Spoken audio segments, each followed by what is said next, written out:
Hi, I'm Misha Ketchell, editor of The Conversation. For democracy to work, people need to be well informed. That's why we work with academic experts to share their research and explain issues in the news. Everything we do is free to republish, but we need your support.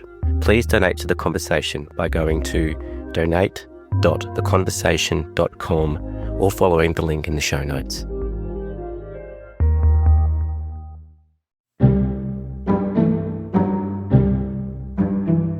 From The Conversation, this is Politics with Michelle Grattan. Tuesday, November the 11th, is the 50th anniversary of the Whitlam government's dismissal by the Governor-General of the time, Sir John Kerr. It was certainly the most dramatic day in our federal political history. Kerr installed Malcolm Fraser as Prime Minister, and the Coalition had a landslide win in the election that followed. But the debate about, and on many people's part, the rage over Sir John Kerr's action lasted for years. To talk about that extraordinary day and its implications, we're joined by journalist Niki Savva, who was a reporter working in the Parliamentary Press Gallery at the time, and by David Solomon, who was Press Secretary to Prime Minister Gough Whitlam. I'd like to start with a question to both of you.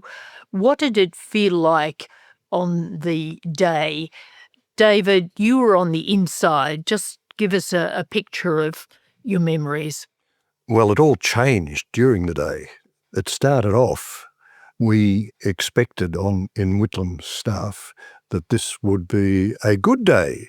This was the day when the Governor-General would agree to a half-Senate election, and that, we thought, would be the circuit breaker in the problem over getting supply. Of course, during the day, it turned totally on its head, and we finished up wondering just what had happened and why and how it had happened.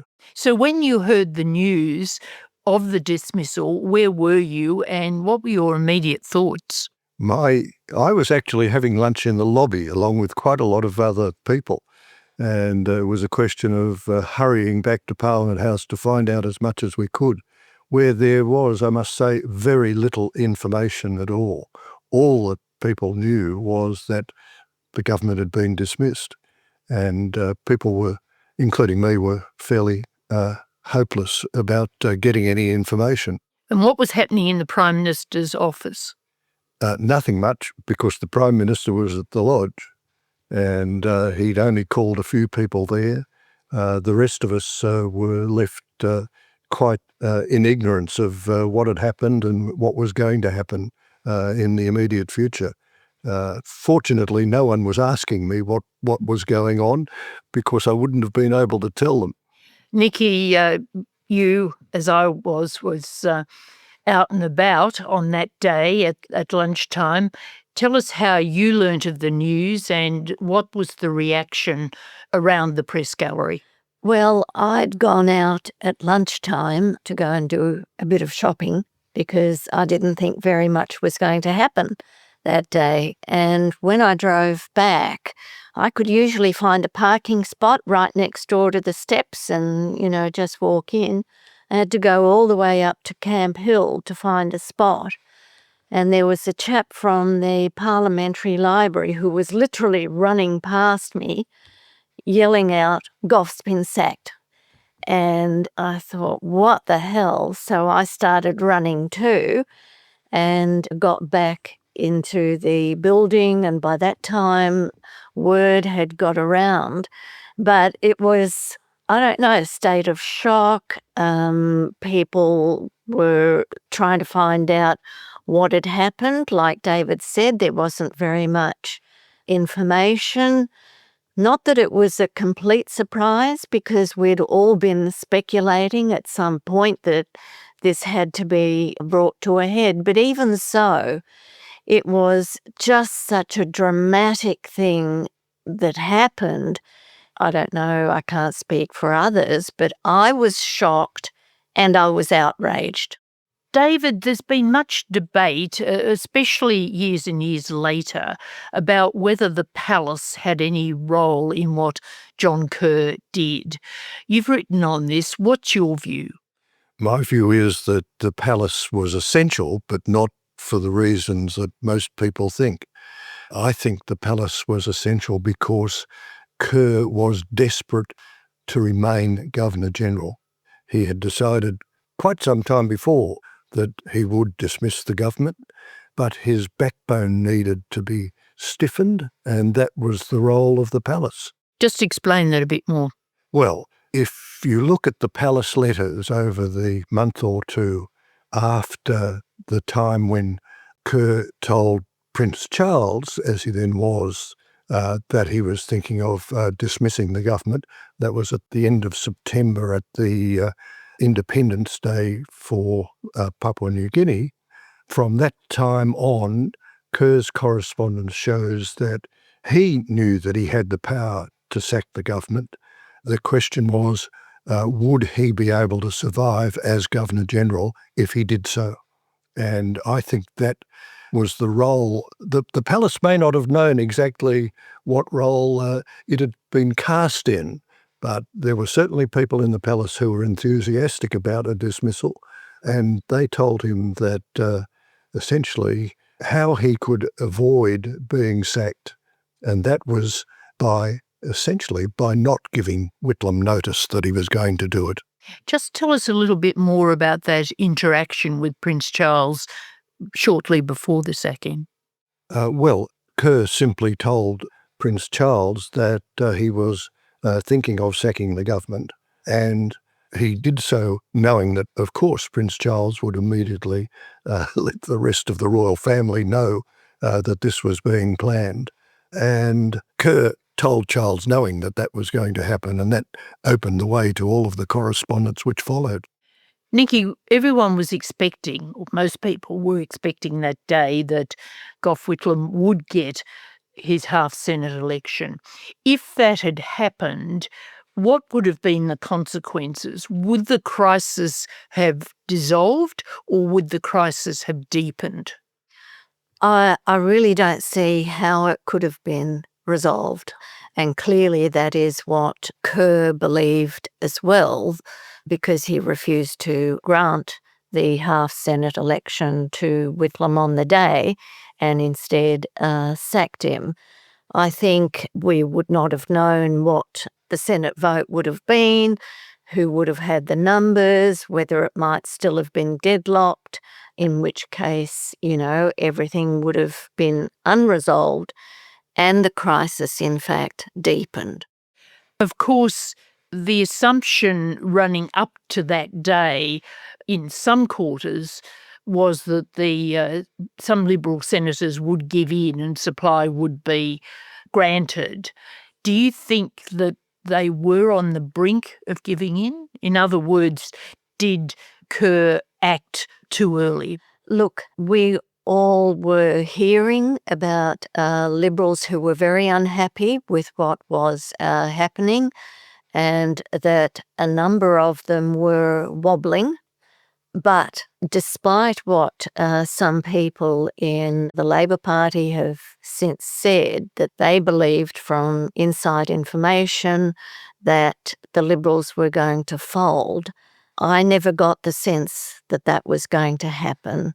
And they were all held very tight by Reg Withers, who was then known as the toe cutter for very sound reasons. And he was the opposition leader in the Senate. He was the opposition leader in the Senate, and above all the rest, from what I realised slightly at the time, but which has been reinforced since, is that he was the one who held everyone together, including Fraser.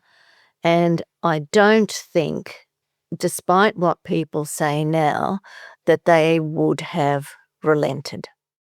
David, We had a vote on the Republic many years later, but why did the events of 75 not in fact give more momentum for a Republic? Because when that vote came, really it was more about Australia's national identity, its links with Asia, those sorts of issues, I think, than actually about this crisis. I agree that, I was surprised that these events were simply, for the most part, ignored during the referendum discussions. I thought it would be an enduring plus for the argument for the Republic. It was mentioned, but it never excited anyone. And of course, as it turned out, the main debate during the referendum was not about the idea, the notion of becoming a republic, but of what sort of republic it should be. It should be a republic where the politicians selected the Governor-General or the people selected the Governor-General. And that that split the yes vote and destroyed the possibility of the Republic referendum going through. Well, we're a very, very long way from a republic these days, but if there was a republic, I think there's general agreement that it would have to have an elected president, that's the only thing people would support. But if you had an elected president, wouldn't you have the problem of creating, as it were, another John Kerr and a president who was potentially at odds with the Prime Minister of the day? You would have to redesign the Constitution to go with. I wrote a book called "Elect the Governor-General" immediately after the crisis, and explored all of the powers that the current Constitution theoretically gives to the Governor-General, but in fact are only exercised with the advice, with the consent of the Executive Council, that is, the elected Prime Minister and his ministers. His or her ministers. The problem is not going to go away in that the Republic, people who favour a Republic have to also favour major changes to the Constitution to go with it, and that's not going to be easy. It's particularly not going to be easy given that many of us, me included, favoured the idea of an American-style Republic. I think the lessons we've learned in the last few years. I think the enthusiasm has waned a bit for that. It has totally changed, and my views have changed. So where are you now on these issues? Well, I'm for a republic, but it would be a republic with minimal powers for the president, for an elected president. I'm Gemma Ware, host of the Conversation Weekly podcast. Each week, I speak to an academic expert about a topic in the news to understand how we got here, from global politics to the latest scientific breakthroughs or the big dilemmas facing our planet. My guests draw on their deep research knowledge to pull out what really matters so that you can understand the context without the spin. Follow the Conversation Weekly for new episodes every Thursday wherever you listen to podcasts, and read more stories on theconversation.com. Niki, we see now as we approach November 11, these issues are all fresh in the minds of those people who were around at the time. But what do you think about the younger generation? Do you think that people who are now in their later school years, who are in their 20s, have any notion about these events, have any interest in these events? Do they think they're important or not important, or just a bit of history? Well, I don't think most of them know that it even happened. Speaking to friends who have kids in their teens or early 20s, firstly, they wouldn't know who Gough Whitlam was. They wouldn't know who John Kerr was. And they certainly wouldn't have known that Kerr sacked an elected government. And even if they did, I'm not sure that they would be very exercised about it, which I think, is a great pity. I think it's a piece of history that seems to have been forgotten and ignored. And I think what happened with the debate on the Republic, say, well, that was 21 years after Whitlam was sacked, and people hardly thought that it was worth mentioning. So it kind of faded, from the memories of a lot of people, except those of us who were actually intimately involved or impacted on the day. So that's a certain generation of Australians, but it hasn't filtered down to younger people. And I think, well, one of the things that we, and when I say we, I mean Old Parliament House, where I'm a board member, in organising events to discuss this on the 11th, hopefully will remind people what happened, why it happened, and what a momentous day it was in Australian political history. In organising those events, have you had much interest from younger people, from schools, for example, or is it mainly people who've some memory or association with the time? Well, obviously it has been people who had an interest in it or were involved at the time, but we are trying to get young people to attend on the day, particularly from secondary schools, and we're doing also lots of social media, and hopefully we'll be reaching, a lot of younger people in that way. But it's got to be an ongoing kind of thing, I think, just to remind people that it happened and the mechanisms that allowed it to happen still exist. So there's nothing to say that it couldn't happen again. Unlikely, I would think, but it is still possible. What do you think about that, David? Do you think it could happen again? Well, as Niki says, all of the facts are still the same. It could happen. I don't think it is likely because the events, the people who are around now involved in politics certainly, of course, weren't around then. But I think the psyche of all the political parties was affected by what happened on November 11, and I think that they do not want it ever to happen again. It is one of those events that must be avoided at all costs, I think. I agree with that. It would also need people of similar character to the main figures of the time, like A. Whitlam, A. Kerr, A. Fraser, A. Withers. And do any people like that exist in Parliament today or at Government House? I don't think so. But you're right about it, I think, having a dampening effect on politicians and whether they would want to put the country through something like that today when we are a different society, much more polarised. I think we survived 1975 in reasonable shape, even though, a lot of friendships were shattered and trust was broken and so on. I'm not sure that we would survive today in very good shape at all. Of course, it did affect how parties saw things, and people said the conventions mustn't be broken again. But just as you say, the young don't really know much about what happened.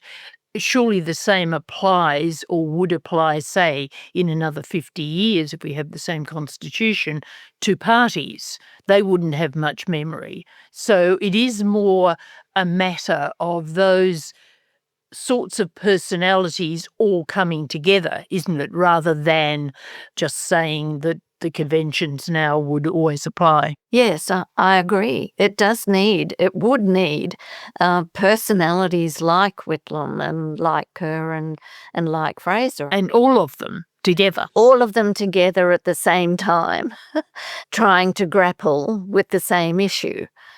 So, yeah, it is possible, but extremely unlikely. I hope.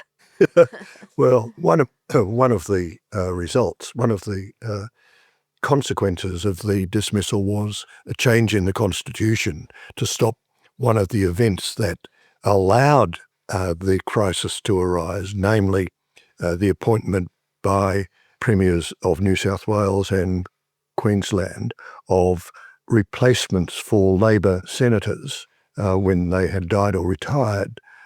The constitution was subsequently changed in a referendum brought on by Malcolm Fraser, so that could never happen again.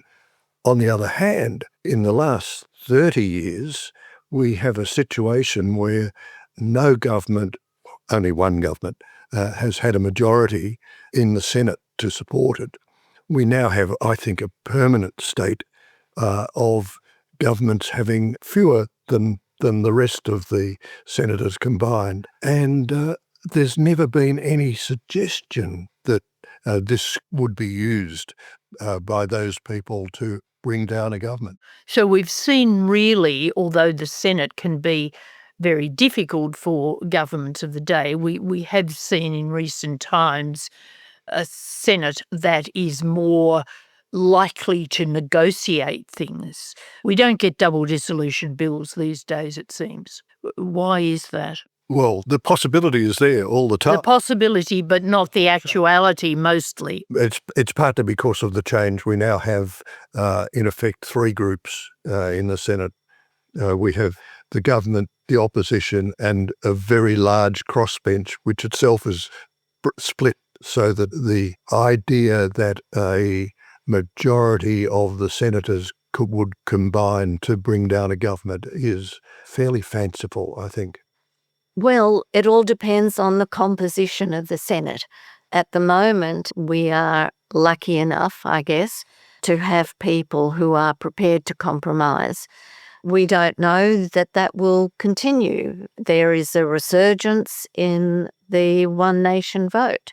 What if one nation was to have enough numbers in the Senate to be able to convince others to join with them to block supply?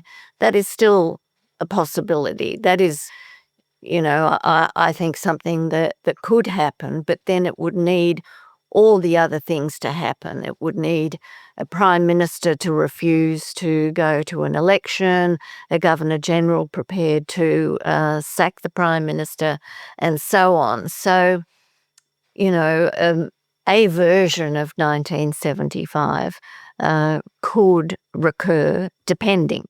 I just want to finish by asking you both about changes or non-changes of opinion. Niki, you said you were outraged on the day. Are you still outraged? Have you changed your opinion at all of what the Governor-General should have done? And also, if you'd have been the Governor-General, what would you have done? I'm still outraged. Gough said on the front steps, maintain your rage and maintain your enthusiasm. That was especially for the campaign, though, and that's a long time ago, Niki. That was for the campaign, but there are things there that carry over. Yes, I am still outraged because I don't think it was appropriate for a Governor-General to sack an elected government. So what would you have done? And particularly to deceive in such a contrived manner what his intentions were. He did not alert Whitlam to the possibility that he might sack him. And I think that is one of the most egregious things that happened in 75. Well, if I was Governor-General, I would have, I hope, warned the Prime Minister that if he did not go to an election, that I would be forced to dismiss him. And, I guess I'm a different kettle of fish from Sir John Kerr. I would not have been so worried about my own position. I would have been worried about whatever damage might have been inflicted on the body politic and on my own place in history, because Kerr became the equivalent of Typhoid Mary after what he did. What about you, David? No, I haven't changed. I've become, in fact, even more concerned about what Kerr did. The more information we have about why Kerr acted as he did and the material that he had before him when he decided to do this, in particular, first of all, the correspondence with the palace, but secondly, the advice he got from one of the High Court judges who he consulted, namely Sir Anthony Mason, who said, yes, you have the power to sack the government, but you must first of all alert the government to the fact that you are considering doing it. And I think that was absolutely sound advice. It should have been followed, and if it had been, the crisis would have been very different, and the resolution would have been very different. If I'd been Governor-General, that's what I would have done. I would have given the Prime Minister notice, and it would have then been up to the Prime Minister to decide what to do. And he would have had a few options, but I suspect that a negotiation with the opposition might have even occurred to him. And no one expected that to happen on the day. And of course it didn't. Things might have been very different. Thank you both for joining us today to talk about these momentous events and your memories of them. That's all for today's Politics podcast. We'll be back again soon. Thank you to my producer, Ben Roper, and goodbye for now. Production by Ben Roper. Theme music by Lee Rosevere. The Conversation is a not-for-profit media organisation. Sign up to our daily newsletter for evidence-based news and analysis, including articles from Michelle Grattan, or listen to more of our shows wherever you get your podcasts.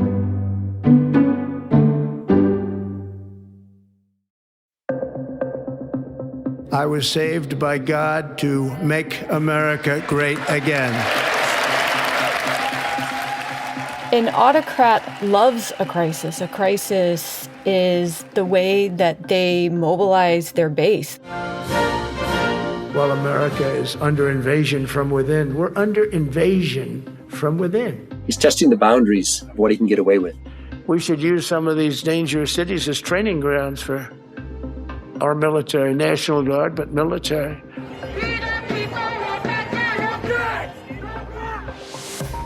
We've asked 6 of the world's preeminent scholars how we can measure the make of an autocrat. It's a recipe of sorts, tried and tested by the most infamous leaders in history. Hugo Chavez in Venezuela. Vladimir Putin in Russia. Joseph Stalin and Adolf Hitler. Viktor Orban in Hungary. He's basically bulletproof in terms of criminal prosecution. Join us from December 29 as we explore Trump, the making of an autocrat, from The Conversation.